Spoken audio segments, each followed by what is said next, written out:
Hi, welcome to this week's Dragonblade Authors Unplugged. We've got so many books this week because we're doing two weeks in one recording. Juliana was going to cover last week, and then she had an issue with childcare, so we're going to try and mush 2 weeks together this week. So we've got to dive right in. We're going to start with Meara's book, which is the third book in the Silver Duchess series, and it's A Match Made in Duchess Square. Yeah. Can you tell us about this one? It's doing really well too. Okay. Yeah. I mean, these Silver Duchesses they're all doing. Thank goodness, they're all doing great. Sitting on the bestseller list. I'm keeping my fingers crossed and being very spoiled about it. But anyway, A Match Made on Duchess Square is about the third heroine who lives in Mayfair on this fancy little square called Duchess Square, and she's known as the matchmaker. She just seems to have that knack, the ability to see people and know how to put them together. So of course, one of her friends asks her to help out James Milbury, the Marquis of Milbury, and he's a widower, has two adorable boys, very rambunctious, and he's looking really to find a mother for the boys, but Gwendolyn says no, he needs to have someone that he can also love. So she starts trying to match him with all these beautiful girls. I mean, they're young ladies. They're smart. They're beautiful. They're educated. They're just witty. And he finds a ridiculous excuse to shoot every one of them down. So one, he doesn't like her laugh. The other one, her hands are too big. Another one, her feet are too big. It's just like every stupid excuse. And because in reality, he's falling in love with Gwendolyn. And she's just too caught up with herself to realize that this is the reason that he just can't. He just won't settle up with any of the others. So, but Gwendolyn has been betrothed for many years to this childhood sweetheart of hers, but he went off to war, and the war is now ended for like 5 or 6 years, and she's never heard from him. And the man, her love interest, her betrothed, is he's the son of an earl. He's not reported as dead. He's not reported as missing. He's like but he doesn't know where he is, what's happening. And as she's starting to fall in love with James, though, she has her own torment. She's resisting falling in love with James because she's just, she's like, her mind is set. She spent her whole life thinking that she was going to be with this particular man. And now she's finding that, maybe her heart has other plans for her. So that's the basic story. And of course, the betrothed shows up. Oh, of course he does. At the most, of course, he's going to show up. So, and then meanwhile, James's boys, they adore Gwendolyn. And the little one is just, he's so broken up. He's so worried that Gwendolyn's not going to marry his dad. It's just, it's a sweet story. It's fun. Yeah. It's like so much heart tugging, Meara. That's so much heart tugging. I know. It's like it's smiles and heart tugs. That's what it is. So that's basically it. And I hope people find it fun. It's just meant to be a fun read, have you laughing in spots, and that's it. And that's the three books in this series. That's what they're meant to be. It's the three heroines, Barry, Miranda, and Gwendolyn. Each have their own distinct personalities, and they're each going to fight. And they're spinsters. They're in their late 20s, mid 30s. So it's late. Love is coming to them late, and they think that it's passed them by until they meet the right heroes. So. And your heroes almost always fall first. I love that. Yes. And then just go boom. I need to do that too, because sometimes they're going to act like idiots. The heroes are going to act like idiots. So you need the readers to love them, because that their heart's in the right place, even if they can't get their act together for a while. So is this the last book in the series? Yes, it's going to be, for now, it's the last book, and we're going back to the Silver Dukes, and where I'm writing the next 3 books in that Silver Duke series, and that is going to be hilarious. So big burly Scottish dukes, and they're big, they're irreverent, they're arrogant, and they are going to fall so hard for the ladies. Yeah, it's going to be fun. So much fun. Yeah. And it's been great to see the series do so well. So yeah, I'm really happy for it. I'm happy. You know what? I'm happy to see Dragonblade books up there. And by the way, Ramona, the cover for your Lion's Den book is to die for. Absolutely to die I for. love it too. I actually am going to put it on my wall. Sorry. You should absolutely do that. Well, that's a great segue. And Ramona, I love the title of the book too. Read to me, Lion. But you could do that kind of with a low grumbly voice. Read to me, Lion. Yeah. Who doesn't want a lion to read to her? I loved writing it. I mean, it was such a fun story to write. It starts with 2 very practical people. Kitty Larson has inherited a bookshop and a printing press from her parents who passed away. And then there's a Lord Oliver, who is returned back to England from fighting. He discovers that he doesn't have any money. So they both make the practical choice that they need to get married for various reasons. They approach, Mrs. Dove Lyon about making some type of arrangement. I really loved writing it because the way they kind of end up together is a bit of a game of book, and kind of people writing to each other and things like that. So that was a lot of fun. So it's a marriage of convenience. That's the main trope for it. I was thinking about this, and it's probably only the second time I've actually written a story with that trope in it, which I didn't even realize until like just last week. But so they get together. They're both very practical. They don't intend to fall in love. Obviously they do, but Kitty has a big scandal that involves the printing shop, or the printing press and the bookshop that she is keeping from Oliver. She's worried because his family is really well respected in society that he will be upset with her. It has to do with scandalous books, banned books, that type of thing. So eventually, obviously every story has a happily ever after. So they work it out. But I loved just bringing these 2 like practical people together and them just falling really hard for each other. The idea for the banned books and the scandalous books I actually got from an article I read about a street during the Regency and Victorian era in London called Holywell Street, where you could go buy radical books, scandalous books, all these different types of books. If there was a crescent moon above the door, you could probably find a book to your liking there. But so my book is, my printing press is a little more quiet, or bookshop is a little more quiet than that. But it's really where I got the idea. So that's kind of the overall story. It's my first Lion's Den book. I loved writing it, and I did love the cover. It was such a fun cover, and I was like, yes, this looks beautiful. So, that's awesome. And it's so cool to find out that there was actually a real street where you could go to buy clandestine Yeah, books. there were actually 2 streets, and I'm sure there was more than that. That's just the article I found. I love that stuff. The British Library had a place called the room called the Private Case that stored those types of books as well. So just kind of fun stuff to explore and kind of intermingle with the story. So very cool. Very cool. So what's next for you? I don't know yet. I'm thinking I've done a lot of anthologies and like author collaborations, but I'm just getting ready to start my next series. So I'm not sure yet, but I'm working on it right now. That's not a bad position to be in.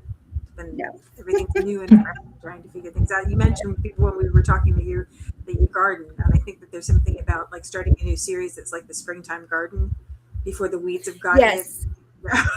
and you don't have any problems yet, and everything's opportunity, and it's like It's exciting and like, yeah, possibility. the ideas are fun, all of that. You haven't gotten into the grind of being in the middle of the book and all of that stuff. That's where I feel like I get stuck anyway. So I think that's where lots of us get stuck. So awesome. Well, the next book that came out this week is Christina Diane's book, and it is Reforming the Rakish Marquess, and it's book 4 in Romancing the Ton. And actually, that came out last week, I believe. And then the one after that is A Foolish Endeavor. The cover for this one, if you haven't seen it, is really lovely. It's a pale blue with it says Sweet Dreams, and so it's got like kind of the soft face and the pale. It's just really lovely. And that's Casey Cowan's book, and that's book 2 in the Clayton House Chronicles. And then the one that came out after that is Miss Wild in the Wind, and that's Jane Charles, and it's book 2 in the Wind Brothers. And then we have another Lion's Den book. That's Scarred Lion. That's Karen Gerard's book. And then she says, then the one after that is Carol's book, which is Miss Delancey's Tragicomedy. And it's one in a new series in the Victorian Entertainment series. Can you tell us about that one, Carol? Yes. So Miss Delancey's Tragicomedy, it's the first book in this new series, Victorian Entertainments. It's set in the 1880s, which is a time when England's Victorian era is overlapping with America's Gilded Age. And I wanted to, in this series, I wanted to switch from writing Regency. My last series was Regency, and I wanted to switch to Victorian kind of for myself, to switch things up and to be able to research a different time period. And I really kind of fell into it, got really interested in it. The other thing about this is it is another Sweet Dreams series, so it's closed door. And I always referred to my first series as low steam, but not no steam. And for this one, I wanted to concentrate more on the banter and comic situations rather than trying to spice it up more. So there's still plenty of yearning, and there's some innuendo and deep emotional angst, but the spice takes place off the page on these. So writing in this time period and writing Closed Door were both new experiences for me, and I really enjoyed working on that. I picked the Gilded Age era for this because of the dollar princesses, and that's when the American heiresses are coming to England to title hunt, and many of them were able to use their fortunes to prop up these failing aristocrat estates.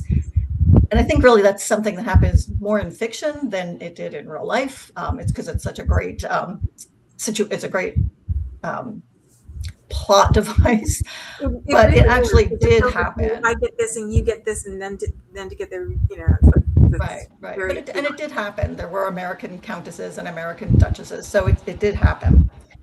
In my book, I kind of switch it up though, because the heroine is Miss Ophelia Delancey, and she is a wealthy New York heiress, and she is recently arrived in London, but she's not a title hunter. She's not there to meet a man. She's just there to visit her sister.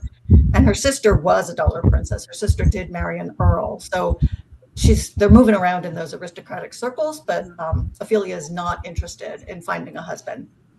What she is interested in is music. She's passionate about music. She plays the piano and the harp, and she wants to get better at those. She meets the hero of the book, who is the Duke of Trentham, when she goes to a musicale at his house on the wrong night. So for a brief period, the two of them are alone together, or essentially alone together, which of course you can't be doing that, and that's what they were doing. And mistakes like this are kind of typical for Ophelia. She's also very clumsy, so she's just a walking accident waiting to happen. But she's also very good humored about it, and she's beautiful, and she's funny, and music loving, and Trentham is intrigued from the get-go by her. He also defies expectations. He's a duke, but he's not cash strapped. He's actually one of the wealthiest men in England. So he's not looking to marry a fortune. But there is something that's still mysterious about him that intrigues her, and also kind of scares her off, because they know that she and her sister know that he did something heinous in his past that no one will talk about.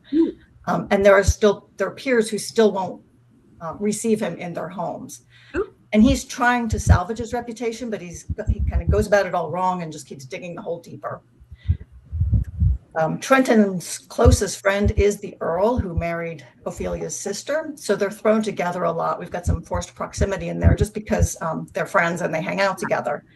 And they can't help falling in love, even though it's not practical. They don't get anything out of it. And it's not something that either of them wanted, but they can't help it. And so now the problem is, now that they are falling in love, what are they going to do about it? So that's he's the gonna have to premise. tell her the heinous thing too. That's going to have to come out. They're going to have to find out what it was, and then see if she can live with that. So. Well, that sounds like so much fun, and I love the stakes like that when you know that there's something that's threatening the love that they can't do anything about because it happened in the past, so it's not who they are now, but it could be the thing that derails them, and then you just hold your breath and hope, even though we know they have together. Yep. Awesome. How many books are planned for the series? This series has 3 books in it. So the next one is Mr. Cameron's Duet. He's a piano player who features fairly strongly in the first book, and so the next book is his book to find his love. Themes? Is what? Do they all have musical themes? The first 2 do, and I'm looking for things that people did for entertainment in the Victorian era. So the second one also kind of focuses around music, and then the third one focuses around the new bicycling craze. So we've got some bicycle enthusiasts in that one, and that's a kind of a widow's second chance romance. Oh, fun. I don't know anything about historical bicycling except for the pictures you see with the great big wheels. So. Right. Yeah, and we're moving a little bit away from the great big wheels, but they feature in there too. So, and that was fun. I knew nothing about it either, so that was another thing that was fun to look into. Very cool. Very cool. Well, the next book that comes out this week is Jade's book, and it's The Obstinate Headache Girl. And we didn't get to talk to you for the first book of the series. So can you tell us about the book and also about the series, Jade? Yes. Bedridden Blue Stockings. Sorry. Oh, you're good. Yeah, so the series is called The Bedridden Blue Stocking Barony, which is a tongue twister, as you can tell. But it's based on everything that I write really has chronic illness representation in it. And so when I started reading historical romance, I was like, I want to take my chronically ill characters and just put them in this time period. And so when I started to learn more about how if you were, a young girl making your debut and then you were sick, even the slightest bit, you were just sort of worthless on the marriage mark.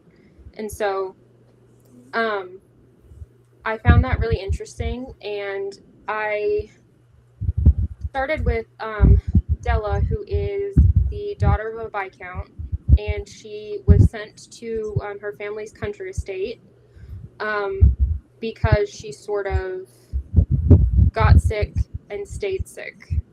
And, her family just sort of figured nobody would want her at that point. But she kept secretly communicating with this childhood friend of hers. And at her family's country estate, which they never visit, she is sort of made a surrogate family for herself with her staff. Oh, nice. So there's her lady's maid, and then there's the butler and the cook and the cook's daughter.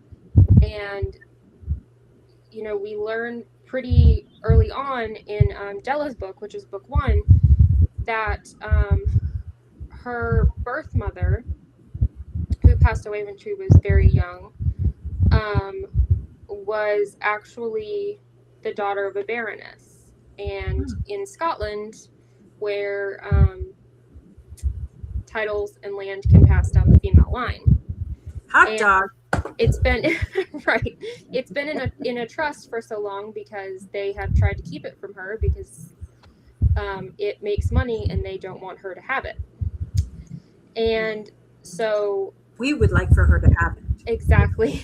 So she's about to turn 25, and the way the will is written, it would fully become hers upon her marriage or the day she turns 25. And so they start to talk about this, and of course, they don't think the staff are people who can hear them. but they are, and obviously the staff are very loyal to Della, not her parents. And so what she decides to do with that land is make it kind of a refuge for other sick girls who were just kind of cast aside like she was. Oh, lovely. So her book is setting all of that up, going all the way to Scotland, to where her new home is, and kind of finally reuniting with this childhood friend she's been writing for years. And then book 2, which is what comes out tomorrow, is the story of Clara, who is her lady's maid, and Harry, who is the butler. And obviously the conflict there is a lady's maid and a butler can't be married and keep their jobs. And they are both in similar situations to Della, where their home and their jobs are their family and their entire life. So that's where the conflict comes from. And then Clara really has a period of growth of her own, where she has this sort of secret that she has been writing and publishing children's books secretly. Oh, wow. And when she finally sees one in this new village, she realizes that the name on the book isn't hers. And her publisher has been basically stealing her work. Oh, right, thank you. So that's where the kind of road trip aspect, each of these books has a little bit of a road trip aspect. They go to Edinburgh to confront this publisher. Of course, she takes Harry with her, because she's very chaotic, and, like, you know, they say women shouldn't travel alone, but she really shouldn't travel alone. It would be dangerous for everyone else. And so that is the kind of story of this second book, and then there's a third book coming out in November. So did you have to, since all of the heroines have like a medical condition, did you have to do research to figure out what it would be called in the time period? Yes. So the the first book is called The Taming of the Screws, because I have rheumatoid arthritis, and they called that rheumatism, but the screws was like a slang term for it. Oh. So that's where the title comes from. And then Clara has migraines, so that's why the title of this book is Obstinate Headache Girl. And third one? It's called In Due Courses, because she has PCOS, so I played off the slang of courses. Very cool. Very cool. Thank you. I remember when you first came out, the cover was so cool. Oh, thank you. I love them. Silhouettes. I thought the cover was so cool and so new for us. So, you know, like the whole team was like, wow. Yeah. I love them so much. It's very cool. Awesome. Well, the last book that came out this week is Callie Hutton's book, and it's A Highlander's Heart. So I will make sure I put the links to that and all the other books in the comments, so you can grab them if you haven't gotten them already. But we have a few minutes left, and Carol, you had mentioned about wanting to write in a different time period. So you could like look into how the Victorian period was different than the Regency, and Jade, we just talked a little bit about research for you. I wonder if you could talk a little bit about the thing that kind of draws you to writing historical romance. Is it wanting to learn about things, like what is it about historical romance that makes it a job for you?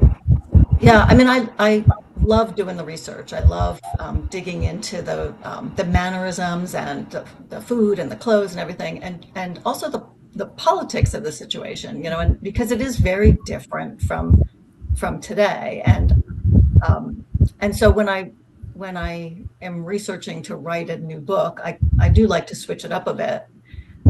The thing with the with the Regency, it's a fairly small period of time, and it's fairly well defined, as opposed to the Victorian era, which stretches for like 100 years, and there's so much change over that, so much technological change and political change, and even change in the manners, and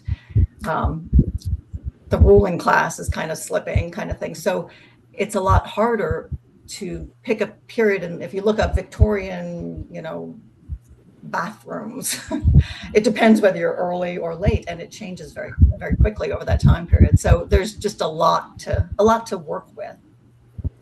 Now that makes sense. And I think as people, we've lived through a significant amount of technological change too. So I can imagine that, it's like in the Victorian period, it would have changed who they were because everything about the world that they were living in was shifting. So yeah, it was very, very different.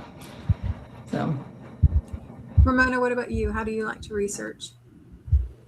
Most of my books are in the Victorian era, and I love that time period because of what Carol said. There's just so much different stuff going on.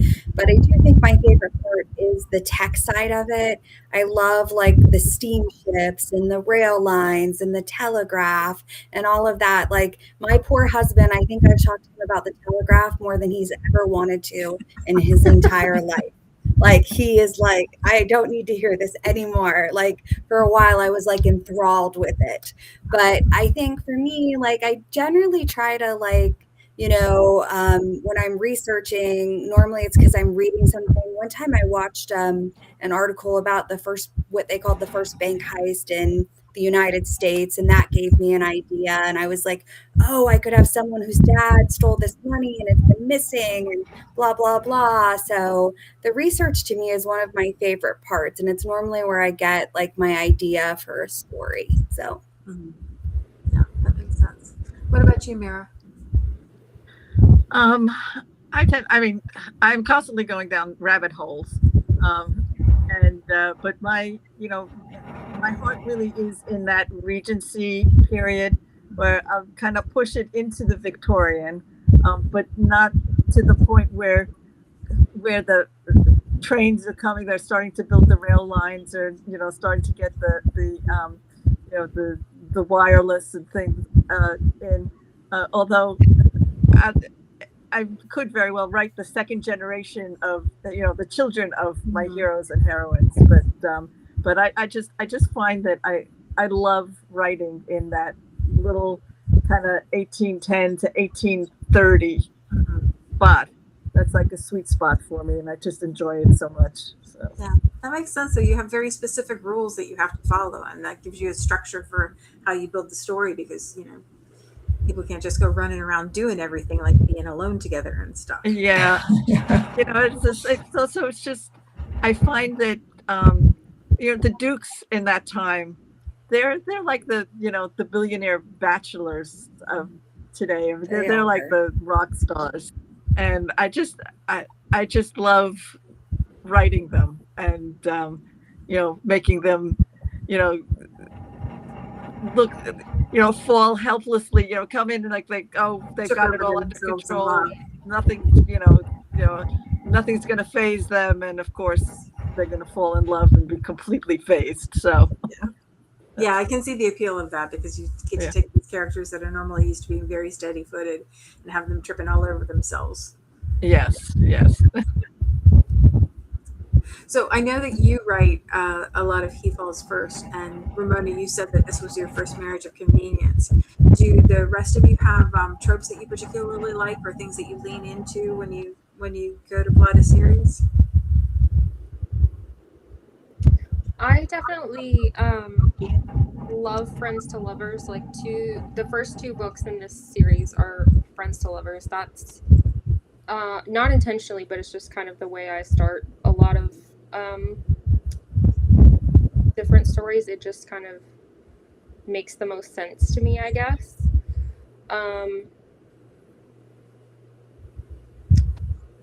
Yeah, that's kind of the main one in this series, at least. Friends to Lovers have really high stakes, because if somebody's gonna have to be the first one to say I love you, and when they do, the other person doesn't say it back, then they lost the friendship too. It's like there's some pretty big stakes there. What about you, Carol? Do you have a favorite trope? I like the big close-knit families, and then where everyone has to they'll take on the world, but they'll support each other, kind of thing. And that was in my first series. I had the big supportive family. In this one, it's more a friend group where they're all very supportive of one another. I have a hard time writing real villains. I don't like I don't like evil people coming into my world. I want if someone's got a problem, they've got a reason for having a problem. Yeah, and I think that that changes as for readers. It changes for us as we move through our lives. It's like I used to be a lot more angsty, and now I want cozy stuff. I want a body off the screen, and I want baked goods, and I want all the easy stuff. Like that. If I'm going to escape, I want to escape into a softer place. So Yeah. Awesome. Yeah, I have to say that I don't, my preference is just because I do write with humor too, and I like to read books that are just fun and will have me smiling. I just find the angst, the tears, it's enough for me. I don't need a book to make me cry. What about you, Ramona? Do you have a favorite other than just the Marriage of Convenience this time? I think, similar to Jade, there's something to me that's wonderful about friends to lovers. Like, I love that. I also think for the Victorian era, because there's so much change, I love like the class difference of people coming together from different classes and stuff like that. I think that's probably my favorite. But I was thinking, Meara, when you were talking about how dukes are like the billionaires, I love billionaire romance. And whenever I talk to a friend, I'm like, who doesn't read historical, I'm like, just read Regency. The dukes are just like the billionaires. Because they're the best. So. Makes sense. Well, ladies, it was lovely to talk to you today. I appreciate you taking the time to tell us about your stories. There's such a nice variety this week, where we can everybody can find something that they love, and Dragonblade books are Kindle Unlimited, so you can read without any barrier to entry. I love that. I get tickled every time I open a book page and it's Kindle Unlimited, and I can just click the button. So. All right. Well, thank you so much for taking the time. I'll make sure I pop the link for all the books, including last week's books, in the comments, so you can grab them if you haven't gotten them already. They're the best deal on pre-order right when they first launch. And then, like I said, you can always read them in Kindle Unlimited. Thank you, Evelyn. Thanks. Thank you So much. Thank you.